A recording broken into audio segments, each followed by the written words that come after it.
The following program is underwritten in part by Organic Valley Family of Farms, celebrating 20 years, organic and farmer-owned since 1988. Meet your local farmers at organicvalley.coop. Welcome to the Bioneers, Revolution from the Heart of Nature.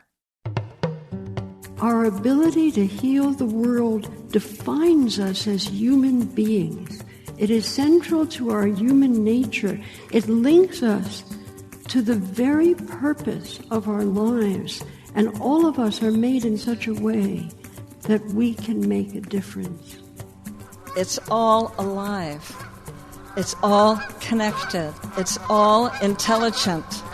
It's all relatives. We stand at the threshold of a historic opportunity in the human experiment to reimagine how to live on Earth and with each other in a way that honors the web of life. It's a revolution from the heart of nature and the human heart. As the basic life support systems of planet Earth plunge into dangerous decline, in this series, Bioneers, Revolution from the Heart of Nature, we celebrate social and scientific innovators with breakthrough solutions guided by how nature does it. The Bioneers, combining social innovation, leading-edge science, and indigenous and traditional knowledge, creating a future environment of hope.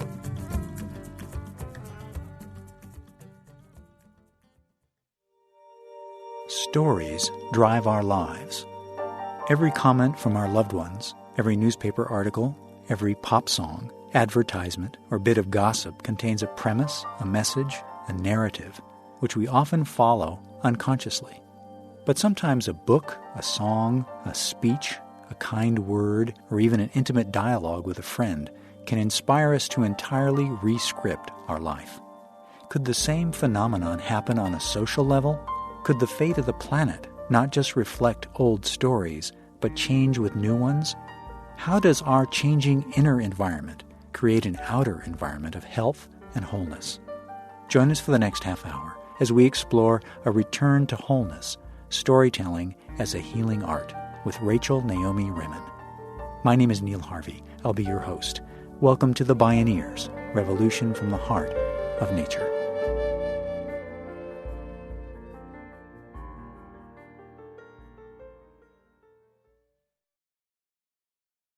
Rachel Naomi Remen did not start out healing with stories, but they have come to define her as the patient's doctor, the kind, caring presence who tends to our whole being, not just our symptoms.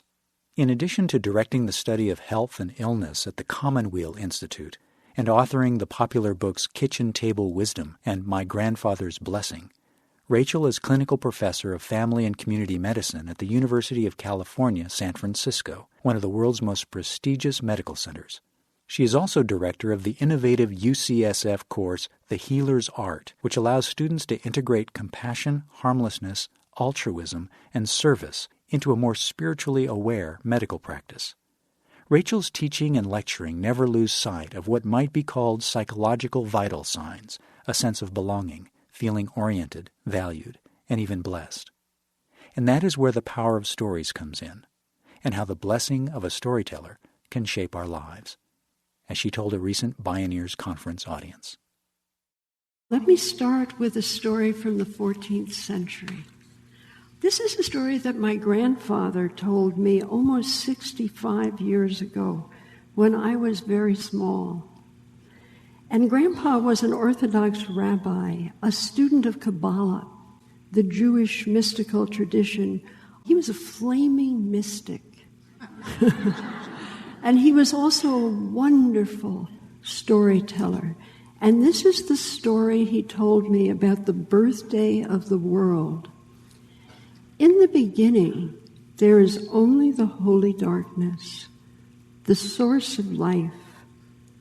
And at some point in the history of things, the whole world as we know it, the world of 1,000,000 things, emerges as a ray of light from the heart of the holy darkness.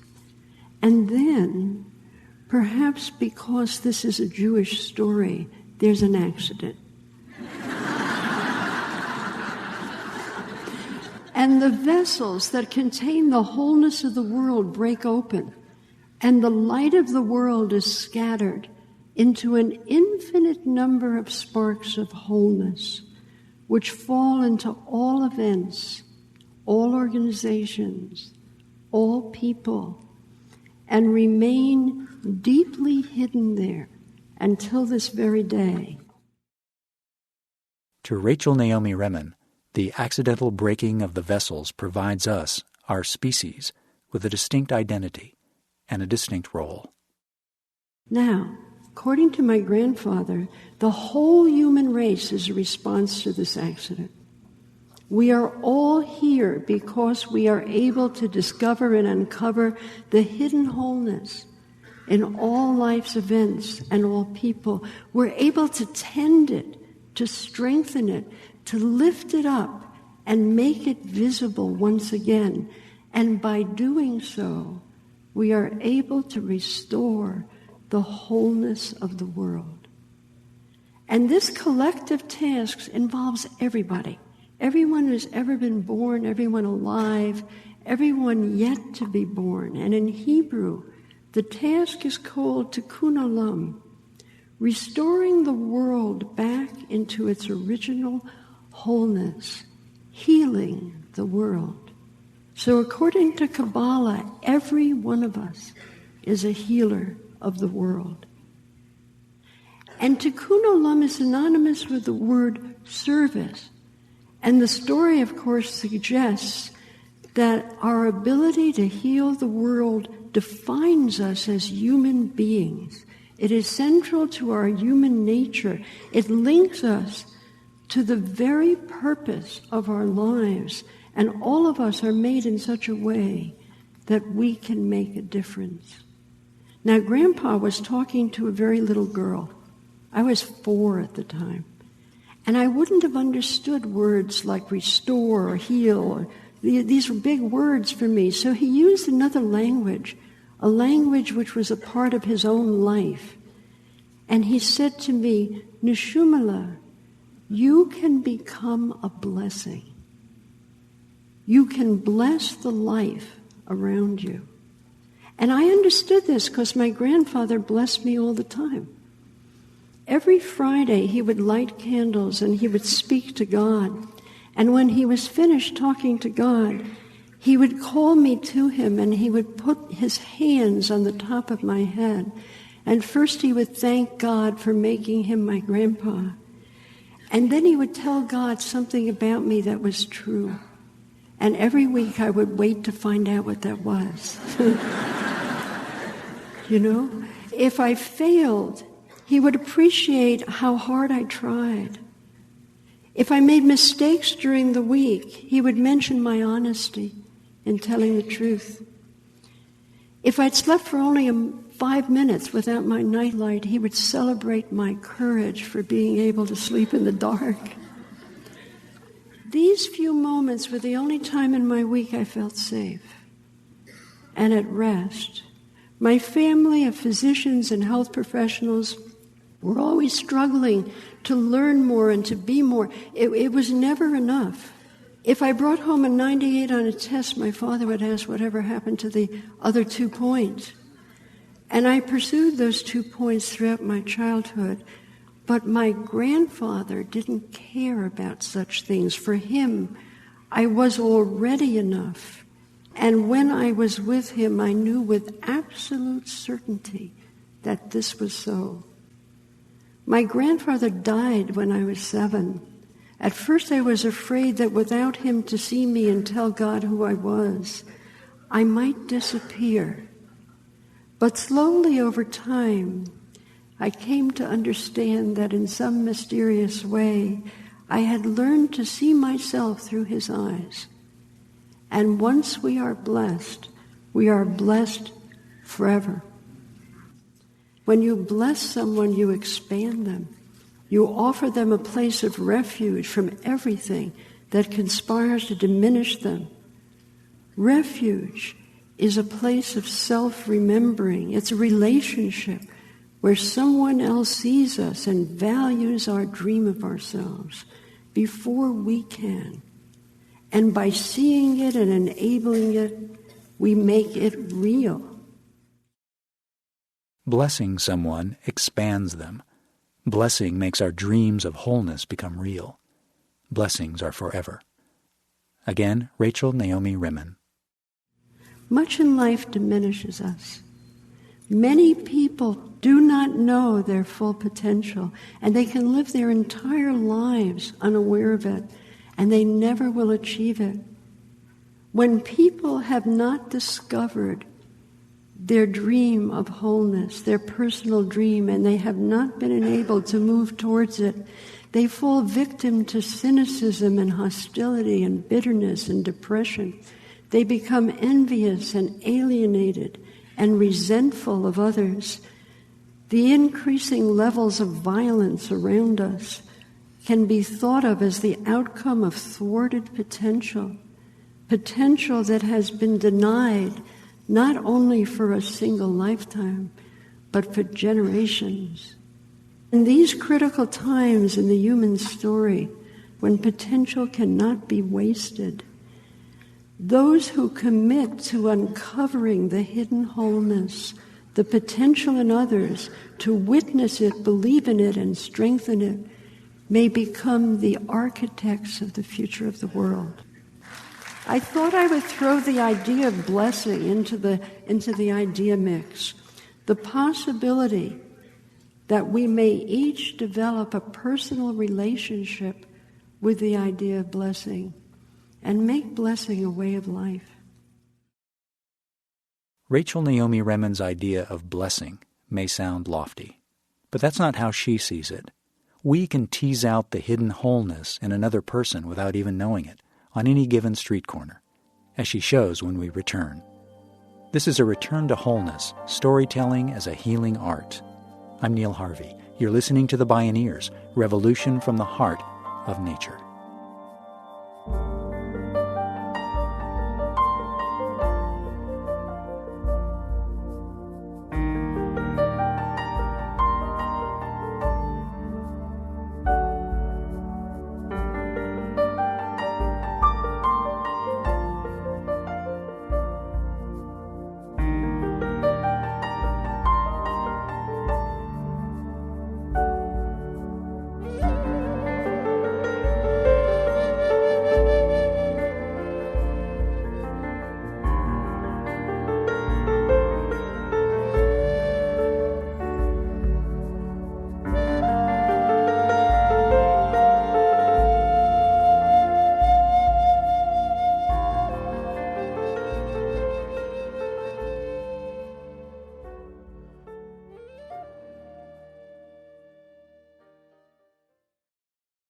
According to one theory based on DNA research, modern humans nearly died off about 100,000 years ago due to environmental pressures.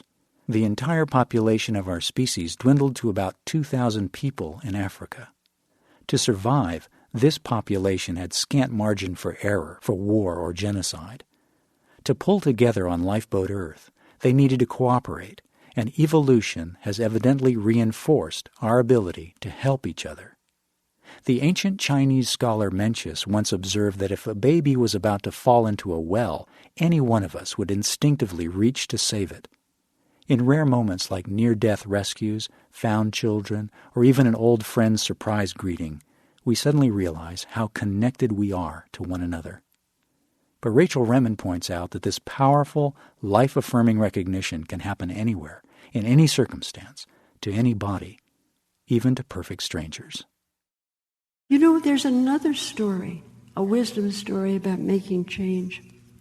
It has to do with the fact that there is a hidden web of connection between us and that we're not alone. And most of us have become so distracted, so busy, so separated from the world around us and the world within us that we may not have noticed the web of connection that lies between all of us. And in the Indian way, there is a person called Grandmother Spider. Grandmother Spider weaves up and strengthens the web of connection between us. And I've always thought that she does this by telling stories. And the web of connection confers great power on each of us to change the world around us. It confers on us the power to become a blessing in the world. And because of the web of connection between us, we've already blessed many more people than we know. We can even bless the life in total strangers. And let me tell you a story about this. I have a friend called Elaine, who is an expert on domestic violence, spouse abuse. And she has saved the lives of hundreds and hundreds and hundreds of people, mostly women, through her writings and her teachings and her talking on the radio and on the television. And I was having dinner with her one night in the place where she lives. I was visiting there. And I looked at her across the table. She's very small. She's about 5 feet tall, and she's as delicate as a porcelain cup. And I found myself wondering, how did she get into this field of abuse, and violence? And so I asked her, and she said, "Oh, Rachel, I used to be one of these women." And then she told me that her first husband was an abusive and violent man, but he had also been a pillar of the community. And in public, he had always treated her like a perfect gentleman. So people actually envied her life and her marriage. No one dreamed that her private life was a living hell. And like many abusers, he had told her the abuse was her own fault because of the stupid things she said and the stupid things she did. And over the years, she'd keep trying harder and harder and was never good enough. And she became so ground down that she actually believed she deserved to be treated in this terrible way. Now, all of this ended abruptly one day on a street corner in New York City. She and her husband were visiting, and they're standing on the corner waiting for the light to change. And she looks across the street, and she sees this beautiful Art Deco building, and she turns to him and she says, "Honey, look at that beautiful building." And he, thinking that they are alone, speaks to her in the tone of utter contempt that he reserved for their private conversations. And he says something like, "Oh, that building over there, the one that anyone with eyes in their head would know is just like every other building on the street, you're such an idiot." Right? And she did what she'd been doing for years. When he spoke to her like that, she just fell silent. But a perfect stranger, a woman standing next to him, also waiting for the light to change, turned to him in disbelief and said, "What? That's a perfectly beautiful building. She's absolutely right. And you, sir, are a horse's ass."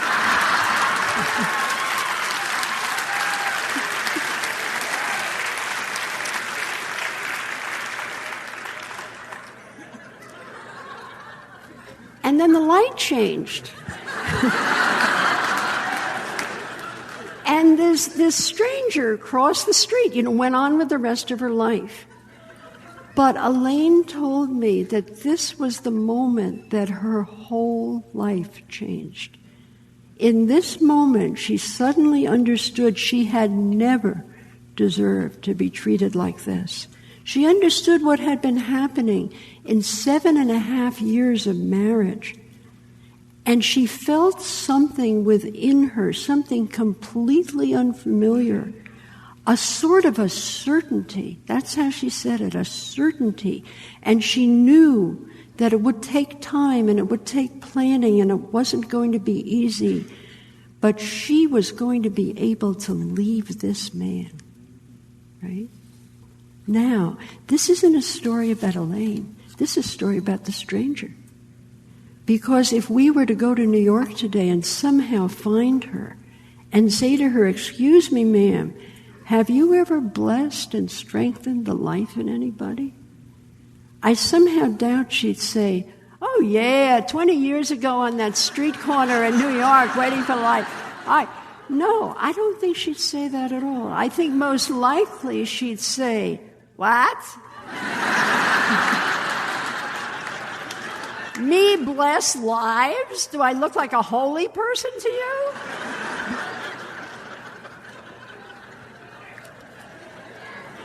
Kabbalah says everything has in it a dream of itself, a hidden wholeness, and that it's possible to collaborate with that dream to strengthen it.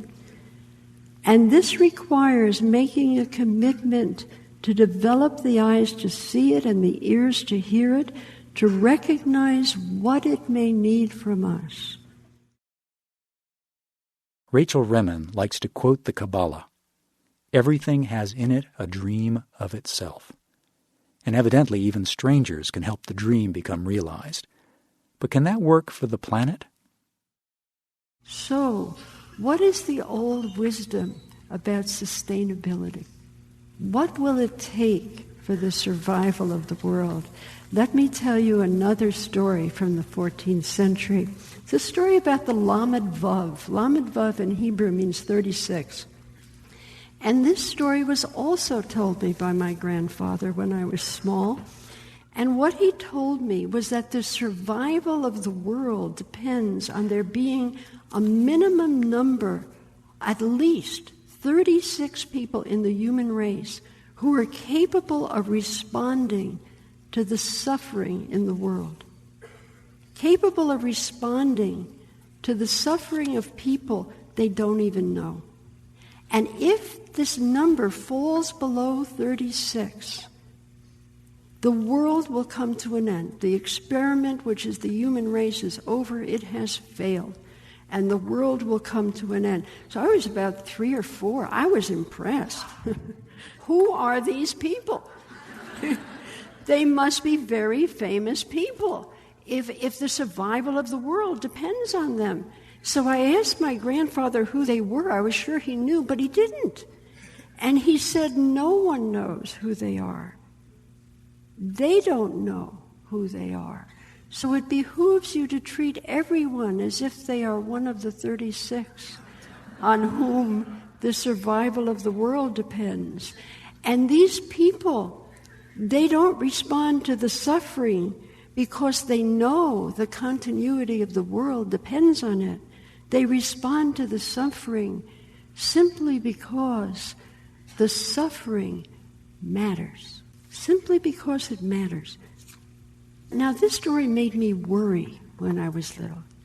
Well, what do these people need to do? It must be something very hard if the whole world depends on it. And what if they couldn't do it? What if they can't do it? What then? So I asked my grandfather, what if they can't do it? What is it they're supposed to do? And he laughed and said, Neshumala, they don't need to do anything. They respond to the suffering in the world with compassion. Compassion for people you don't even know is the foundation of the continuity of the world. Compassion for people who have a different language, a different name for God, people who share only a common humanity with us. So our culture places such an emphasis on technology and science, expecting them to create a better future for us. Perhaps we create a future out of something very different than that.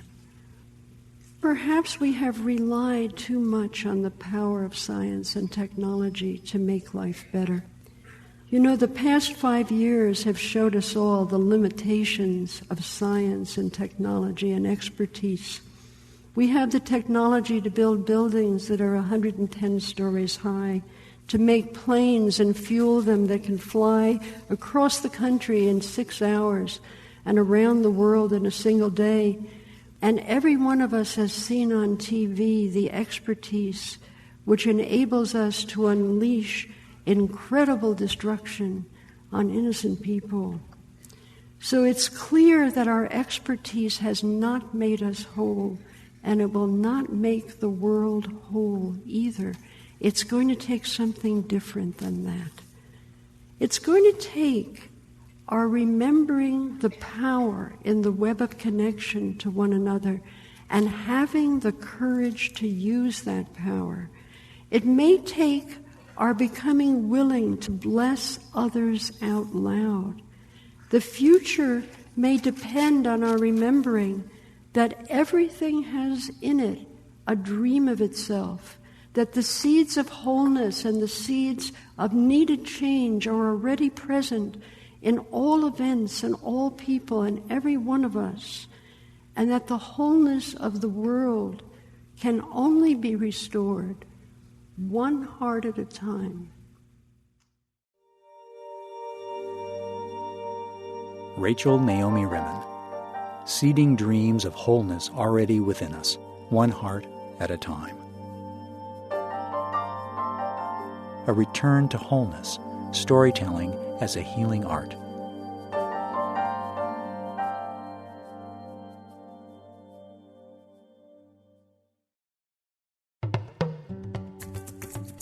Free downloads of this program are available on the radio pages at Bioneers.org.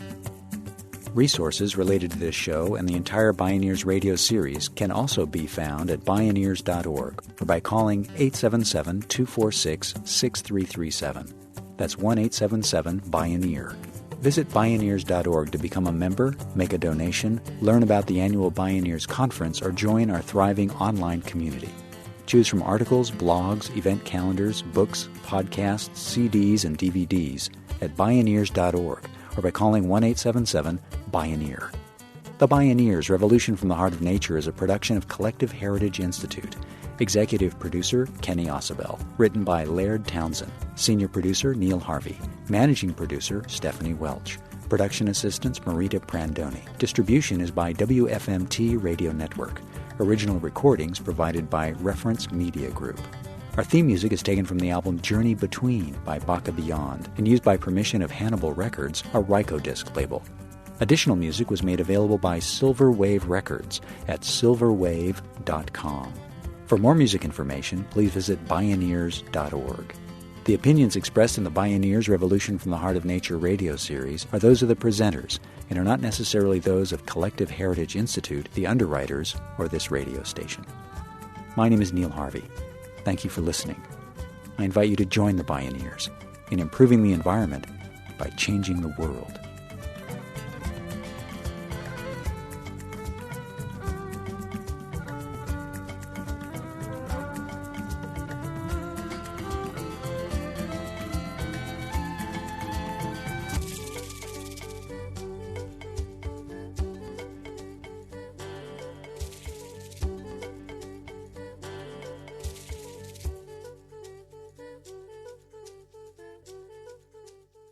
This is program number 0308. This program is underwritten in part by Organic Valley Family of Farms, celebrating 20 years, organic and farmer-owned since 1988. Meet your local farmers at organicvalley.coop.